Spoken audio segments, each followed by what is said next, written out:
পৌঁছার মতো কোনো রাস্তা নেই।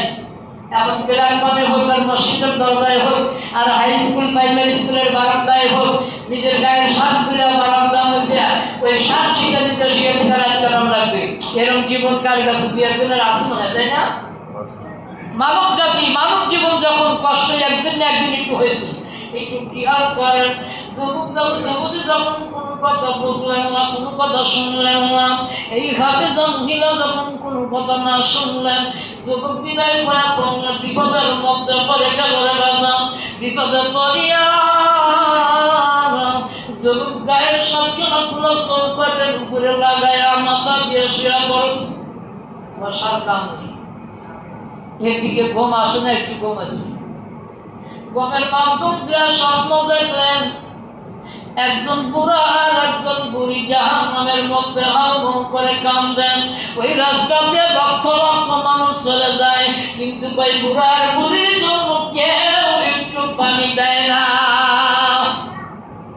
2 নম্বর স্বপ্ন দেখলেন, আমি সবে বলতেছি, 2 নম্বর স্বপ্ন দেখলেন এক নয়, 2টা নয়, 4টা সন্তান সমুদ্রের তলদেশে আসার বিচার খাইতেছে। এই সন্তানগুলো সাঁতার কেটে কেটে কিনারার কাছে চলে আসে রে বাজান।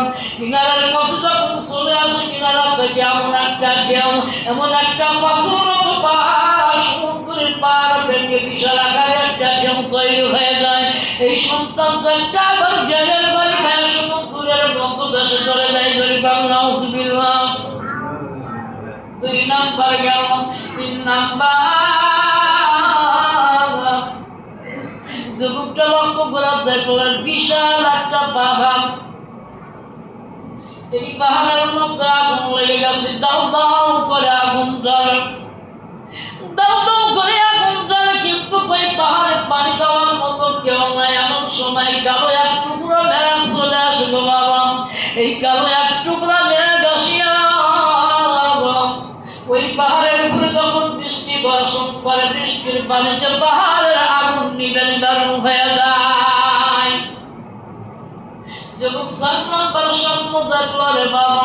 4 নম্বর স্বপ্ন দেখলো একজন যুবক আর একজন যুবতী জান্নাতের ভিতরে, জান্নাতের নিয়ামত নিয়ে পাগল আছে। শুধু তাই নয়, এই যুবক আর যুবতীর জন্য 1 নয় 2 নয় 70,000 পরিবার জন্ম নিয়ে মেহমানদারি করতেছে। জরিপাল মামার হালা স্বপ্নের তাবির স্বপ্ন আজকে হলো না। বাকি আলোচনা আগামী জুমাতে আল্লাহ তাআলা দিলে করা হবে। ওমা তাওফীকি ইল্লা বিল্লাহ।